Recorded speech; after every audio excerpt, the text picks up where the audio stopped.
Hacemos Más se realiza con el apoyo de Infograma TV. Juan José Espinosa es director de Impulso Institucional en la Universidad de Libertad en México.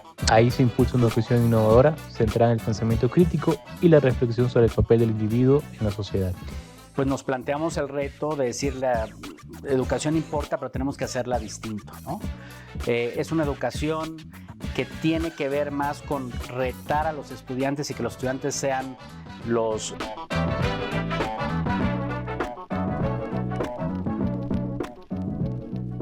Antes de seguir con la conversación, quiero agradecerte por tu interés.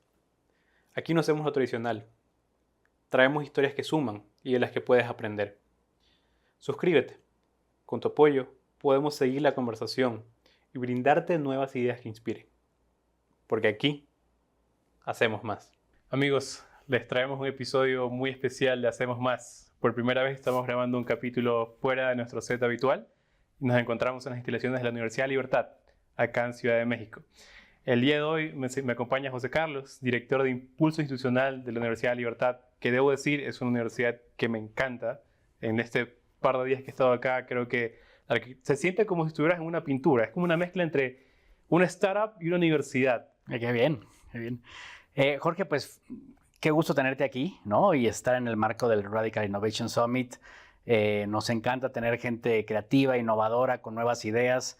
Es un espacio de la Universidad de Libertad justamente para compartir ideas innovadoras y gente que piensa con libertad. ¿De dónde nace la idea del Radical Innovation Summit, ese evento en el que hemos estado participando durante estos últimos días?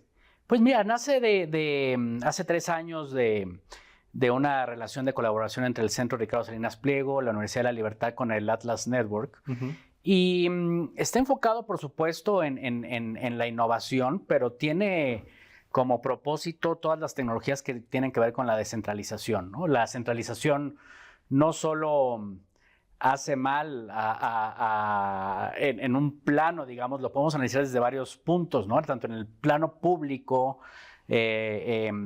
las estructuras muy centralizadas que no permiten la innovación, la espontaneidad, siempre limitan la creatividad y tienen que ver con el control, ¿no? Y eso lo puedes ver en estructuras mucho más grandes como un estado, como un gobierno local, o lo puedes ver en cualquier tipo de institución u organización social, o en las empresas, o en la misma vida de cada uno, ¿no? Cuando se cierra y todo es, digamos, como hacia adentro para controlar, es un terreno muy poco fértil para la innovación y muy probable que sea con uso sobre todo de control, ¿no? Entonces, creo que este encuentro es muy importante, llevamos realizándolo ya en la tercera ocasión, y es cómo se cruza la innovación también con la cuestión política, con la cuestión pública y la importancia de descentralizarlo. ¿Y cuáles crees que son los factores más importantes para que un país pueda generar innovación?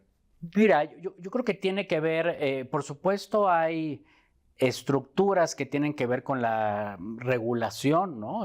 Con todas aquellas trabas que pone la autoridad y que de alguna manera pueden limitar la capacidad inventiva de las personas o de las personas organizadas a través de organizaciones o de empresas.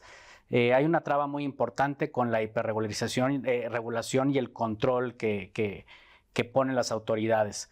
Por otro lado, creo que algo que puede limitar la innovación también es la falta de curiosidad, la falta de estar abierto a diferentes ideas, estar nada más centrado sobre lo que conoces o tu zona de confort y no contrastar lo que tú piensas con otras maneras de pensar o de ver el mundo o con otras soluciones o productos.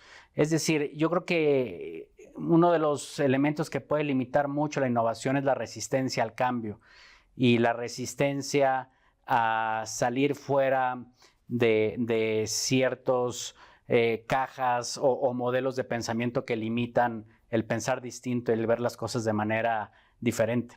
¿Cómo podríamos hacer para hacer que las personas dejen ese miedo, que puedan permitirse ser curiosas y también permitir salir de esa caja? Mira, yo creo que ahí puede jugar un rol importante la educación, y no necesariamente hablo de la educación institucionalizada, ¿no? Uh-huh. Como sabes, la educación pues se da en distintos ámbitos, ¿no? Uno desde que nace pues va aprendiendo, ¿no? Uno de los principales objetivos de la educación, digamos, formal, es que las personas aprendan, ¿no? Como seres humanos, y algo que nos diferencia, no es que los demás animales no aprendan, por supuesto que aprenden, pero creo que el potencial del ser humano y de la capacidad de aprender y de establecer distintos tipos de conexiones, pues nos distingue, ¿no? De tal manera que el espacio de aprendizaje está en todas partes, ¿no? Es una disposición de aprender. Por eso es muy importante esta actitud de aprendizaje de por vida. Yo creo que cuando uno está dispuesto a aprender, que es una disposición vital, ¿no? Y tiene que ver también con una voluntad, cuando uno tiene esa disposición, yo creo que está abierto a nuevas ideas, y esa disposición de aprender tiene un fuego, tiene un fundamento, que yo creo que es la curiosidad, ¿no? Y también otra manera, digamos, que le impulsa, que es la voluntad de querer ser mejor, la voluntad de querer tener más conocimientos, la voluntad de querer establecer distintas conexiones entre las cosas, ¿no? Entonces, quizá nos tendríamos que preguntar por qué tenemos miedo a aprender, o qué nos limita para aprender. Y yo creo que es un miedo bastante humano, porque el proceso de aprendizaje también puede ser doloroso, ¿no? Porque ciertas certezas que puedes tener, o ciertas ideas que puedes tener muy arraigadas, tienes que romper con ellas. Y romper con tus ideas o tus preconcepciones te deja un espacio de vulnerabilidad, ¿no? En lo que vas llenando con otras ideas. Cuéntame un poco de dónde nace la idea de la Universidad de la Libertad. Justamente creería que va ligada un poco a esa sensación, esos valores de curiosidad, de duda, de innovación, de salir un poco fuera de la caja. ¿Cuál fue la idea central? Sí, a ver, la educación nunca va a dejar de ser relevante, aunque pareciera que puede perder su relevancia, al menos la educación superior, o como se ha entendido la universidad, ¿no? Nunca va a dejar de ser relevante por la misma naturaleza del ser humano, que es, digamos, una serie de atributos que tienen que ver con el pensamiento y las emociones, y cómo aprendemos y descubrimos al mundo y queremos establecer conexiones y entender mejor el mundo y entendernos mejor a nosotros, y cuál es nuestro papel en el mundo y cómo podemos agregar valor a las demás personas. Entonces, en ese sentido, la educación sigue siendo relevante. La pregunta es, ¿sigue siendo relevantes los modelos actuales a través de los cuales se da el proceso de enseñanza-aprendizaje? Bueno, como nosotros en la universidad estamos totalmente conscientes de que la educación importa, pero somos muy críticos, estamos conscientes de la irrelevancia de ciertas instituciones, ¿no? Y cómo han perdido, vigencia. Pues nos planteamos el reto de decir: la educación importa, pero tenemos que hacerla distinto, ¿no? Es una educación que tiene que ver más con retar a los estudiantes, y que los estudiantes sean los agentes y los conductores de su propio aprendizaje, ¿no? En el cual, a través de figuras que los inspiran, que facilitan el aprendizaje, que establecen conexiones significativas, los estudiantes van aprendiendo, pero no van aprendiendo sobre la nada o en una burbuja. La idea es que estén abiertos al mundo. Entonces, ¿cómo haces que la universidad deje de ser una institución aislada, ¿no? Una institución rígida, que tarda mucho tiempo en moverse y en leer qué pasa en el entorno, y más bien cómo la universidad forma parte, digamos, de la vida en el más amplio sentido, está abierta al mundo, ¿no?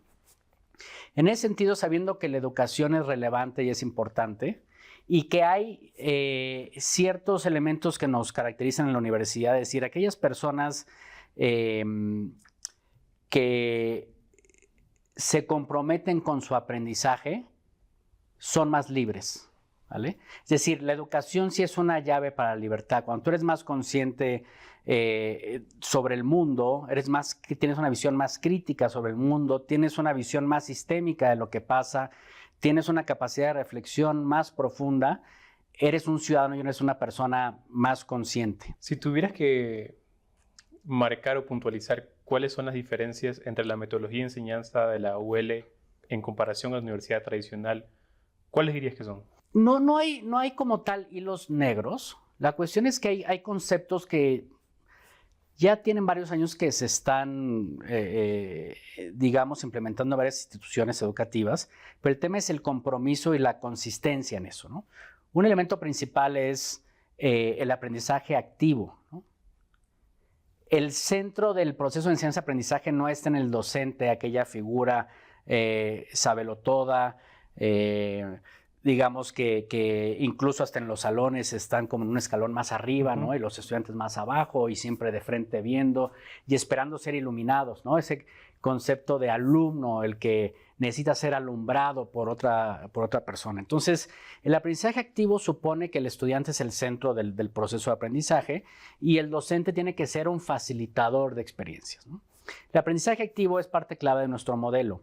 Otras universidades también lo tienen. Su implementación no es sencilla porque tanto los estudiantes como los docentes están acostumbrados a un aprendizaje, digamos, más pasivo. Pasivo desde el lado del estudiante, que solo está para ser un receptáculo de información para memorizarlo y repetirlo. Y también hay una inercia de la figura del facilitador del docente que está para vertir conocimiento sobre él. Entonces, siempre es muy importante, y ahí sucede todo el fenómeno de la enseñanza-aprendizaje en la relación entre el docente y el estudiante. Otro de los elementos de nuestro modelo es el aprendizaje intencional. ¿Qué significa esto? Todo lo que hacemos aquí en la universidad tiene una intención muy clara, alineada con nuestros principios, nuestros valores y el perfil, digamos, de egreso de los distintos programas que tenemos. Entonces, no hay nada gratuito. No hay nada, no hay sobras, ¿no? La energía está muy focalizada en la definición de resultados de aprendizaje y de actividades que están relacionadas con esos resultados de aprendizaje que están en cada una de las sesiones que tenemos. El aprendizaje experiencial es muy importante. También en la universidad impulsamos mucho que los estudiantes estén en trabajando y estudiando al mismo tiempo, que estén emprendiendo. Otras universidades castigan un poco eso, ¿no? Estás aquí en la universidad y mientras estás aquí casi eres cautivo de este espacio. Aquí queremos que salgan y que conozcan el mundo y que puedan conectar los aprendizajes que tenemos aquí, que son prácticos, pero ya aplicados en la vida, digamos, profesional o de un emprendedor. En la actualidad estamos viendo que hay una tendencia artificial y digital en el mundo que cada vez va avanzando muy rápido. ¿Tú crees que la educación, o al menos como la entendemos nosotros en el método tradicional y sobre todo en un nivel superior, bueno, diría yo que incluso también a nivel básico y secundario, ¿tú crees que va a terminar siendo afectada por toda esta revolución? Y si es así, ¿crees que lo hará de manera positiva o negativa? Mira, yo creo que y uno de los elementos también clave de nuestro modelo que está centrado en las habilidades. Hay determinado tipo de habilidades que nosotros llamamos habilidades duraderas, que no importa el cambio que haya de tecnología. El mundo está moviendo muy rápido, los cambios son muy abruptos, la aceleración, digamos, estos lugares comunes pues, son reales, ¿no? La rapidez con los que están sucediendo los cambios, ¿no? Si es estático nada más que tienes que adecuarte y entender cada uno de las etapas o de las diferencias que se van haciendo cada vez que hay una ruptura o un cambio, pues siempre vas a estar de alguna manera obsoleto, ¿no?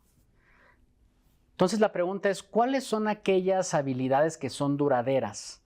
Que independientemente de las rupturas que haya tecnológicas o del cambio, tienen que permanecer para que una persona siga entendiendo el mundo y siga estando vigente en el mundo, ¿no?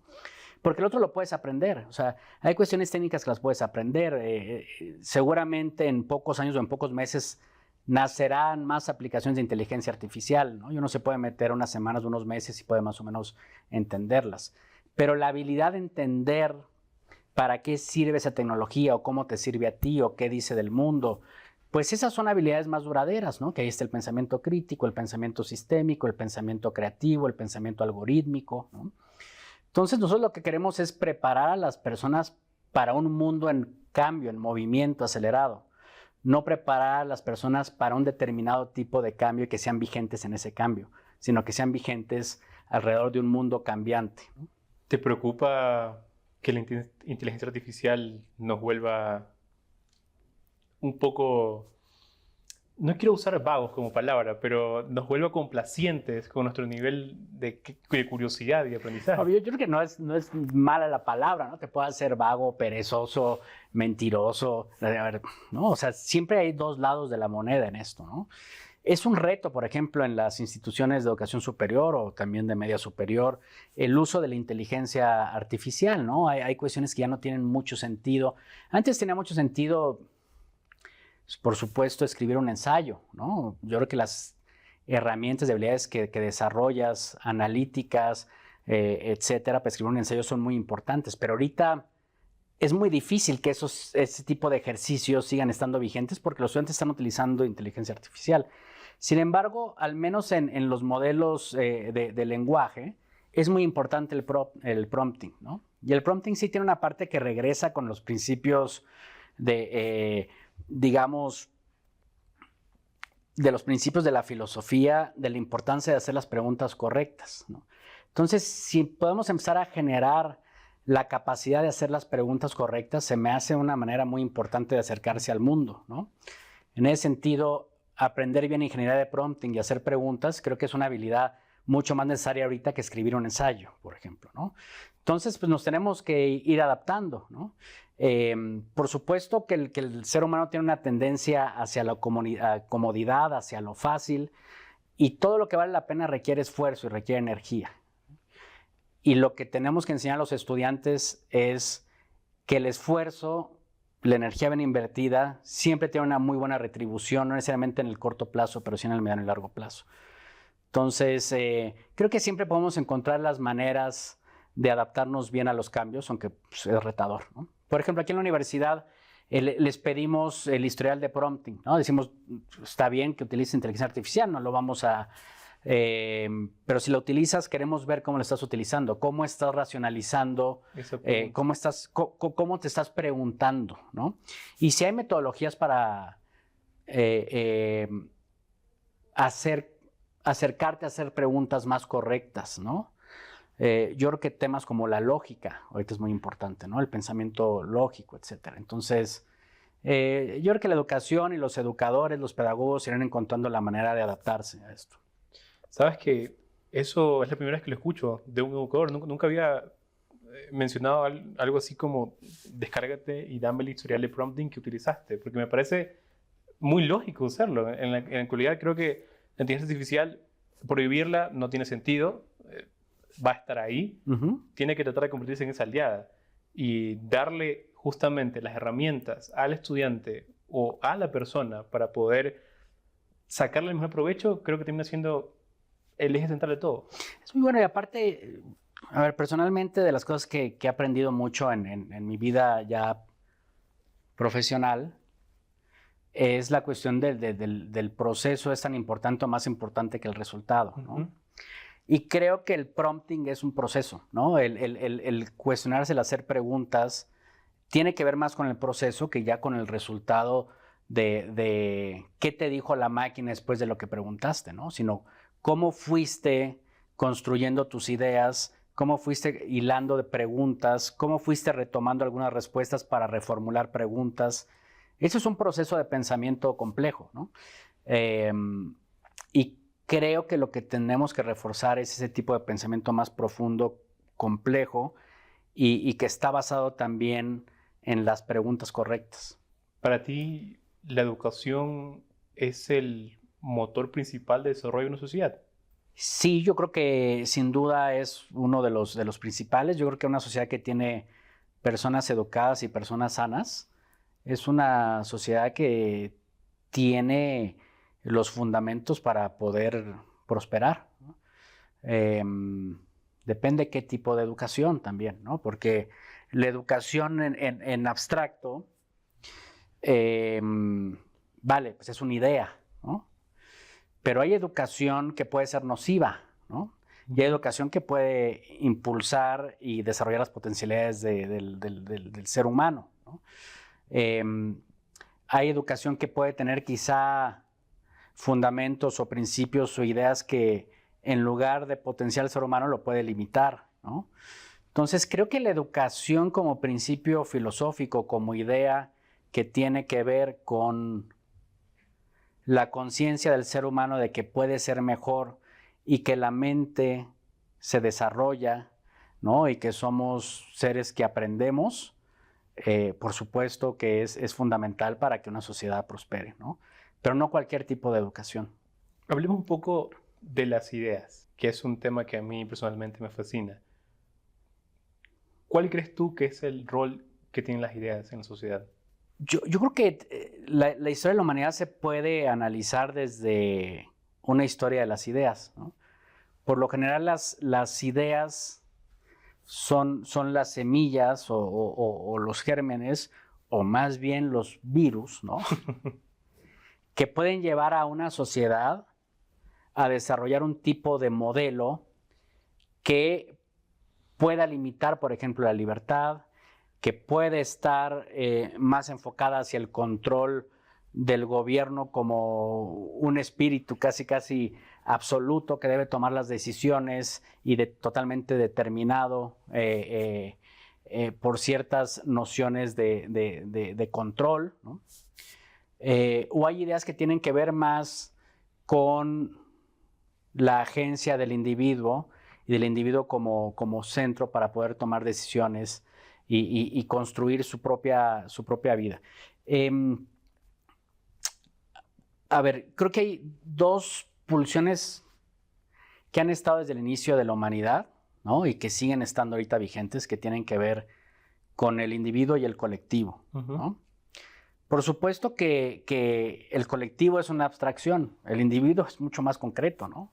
Uno se ve en el espejo y uno camina y uno es individuo. La colectividad es una suma de distintos tipos de individuos. La colectividad es importante, por supuesto que sí, pero la colectividad no puede estar por encima del individuo. Esa es una idea, por ejemplo. Pero hay gente que piensa que el individuo se debe sacrificar por la colectividad, ¿no? Y de ahí se deriva, pues, esta tensión entre libertad e igualdad, ¿no? Hay sistemas o modelos también educativos que están más fundamentados sobre la igualdad y el colectivismo, y hay otros que están más fundamentados sobre la libertad y el individuo, ¿no? Eso ya cuando lo vas desarrollando, ¿no? Va teniendo distintos resultados, ¿no? En ese sentido, los tipos de ideologías que abogan por uno o por el otro van a determinar, por supuesto, el destino de un país y de las personas que viven en ese país, ¿no? Entonces, a ver, para resumirlo, las ideas son importantísimas, las ideas tienen consecuencias reales, las ideas pueden hacer que una misma sociedad se destruya y se aniquile a sí misma, u otras ideas pueden hacer que esa misma sociedad prospere y colabore para lograr, digamos, objetivos más en común, ¿no? Entonces, por eso las ideas son como virus, ¿no? Y los seres humanos somos muy susceptibles a ser manipulados por ideas, ¿no? Las ideas son sumamente poderosas.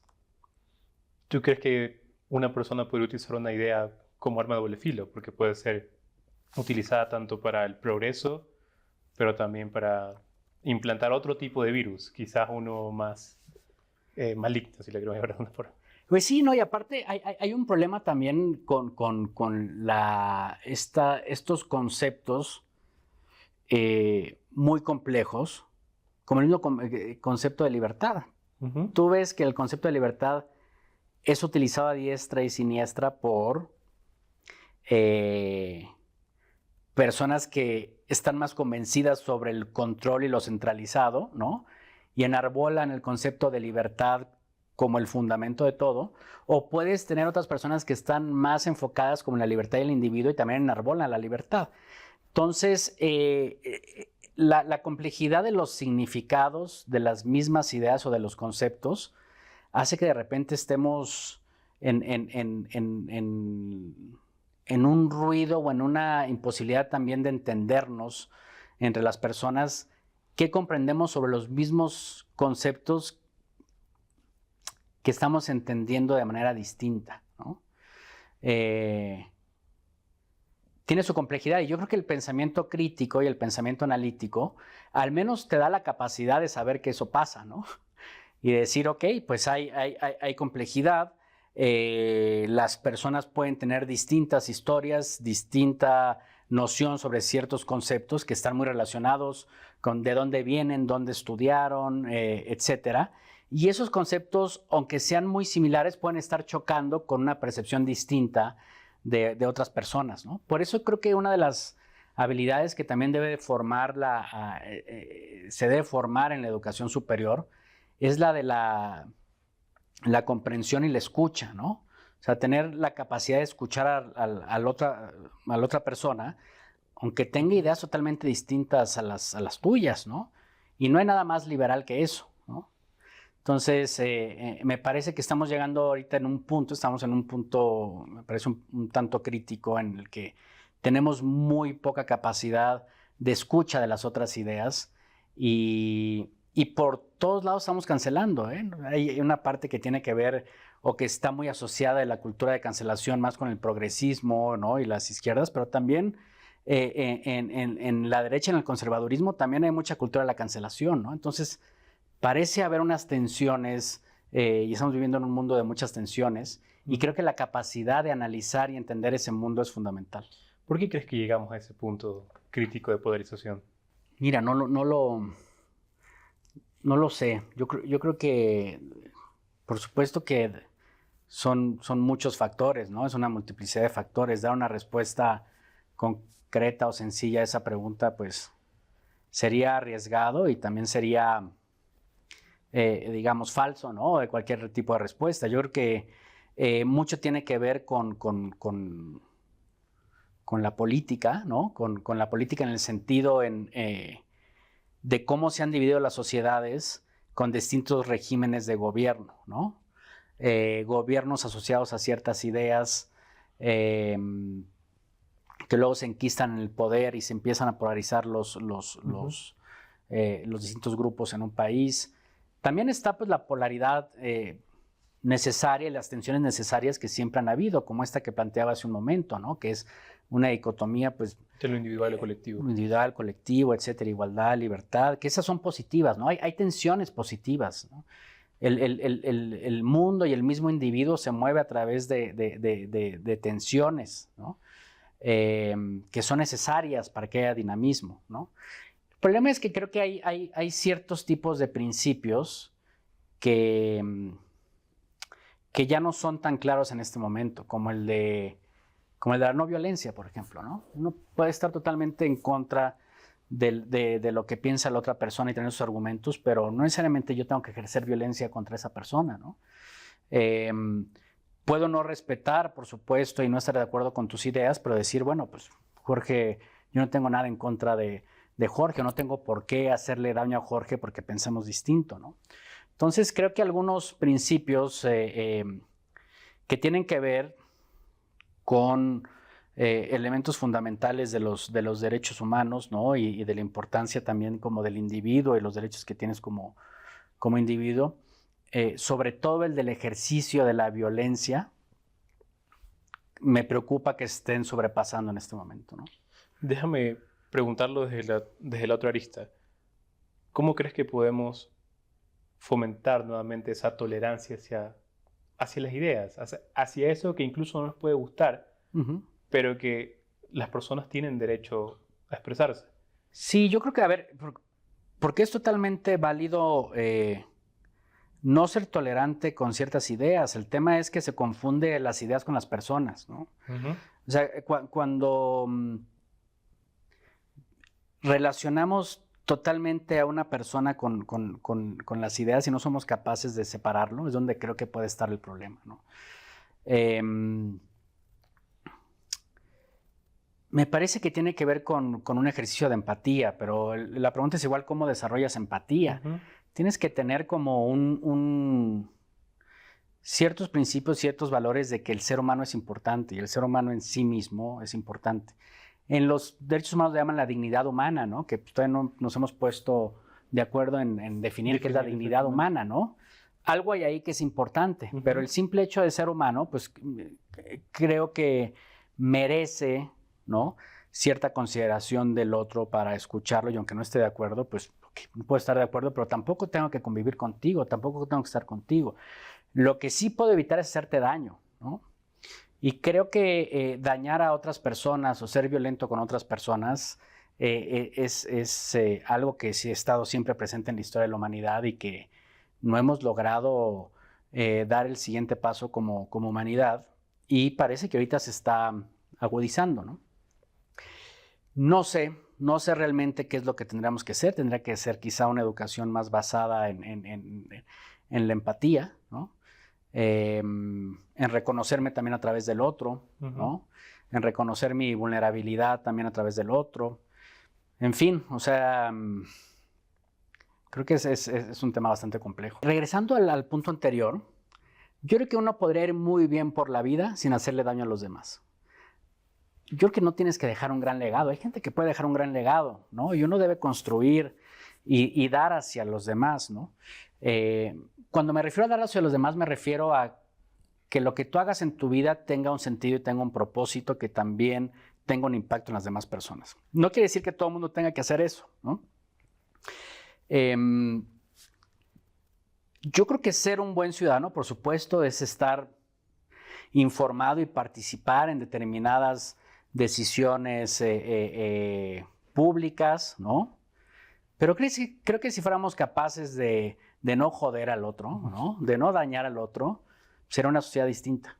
O sea, es algo básico, pero complejo. Pero que cuesta. Sí. Y creo que en la actualidad incluso no hemos olvidado ese pequeño detalle. Sí.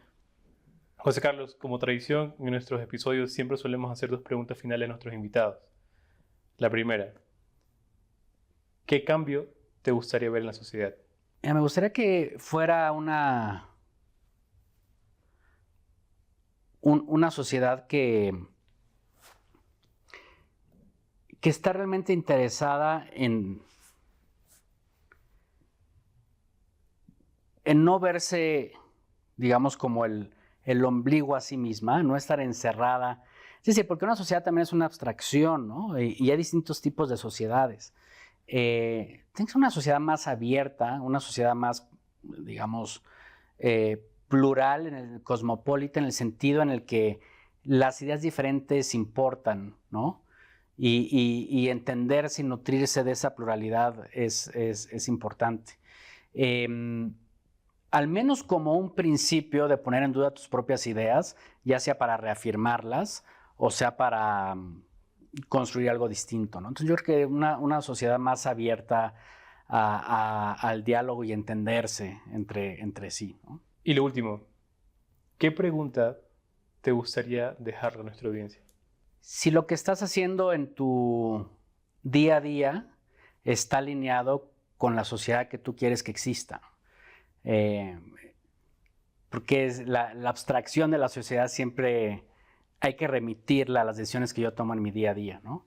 Entonces creo que el hacerse la pregunta diaria si lo que yo hago en mis decisiones concretas del día a día abona a esta visión que yo tengo de la sociedad. José Carlos, te agradezco muchísimo por tu tiempo. Jorge, gracias. Espero volvernos a encontrar en este espacio de universidad. Bienvenido siempre aquí, hijo. Nos vemos. Vale. Hacemos Más se realiza con el apoyo de Infograma TV.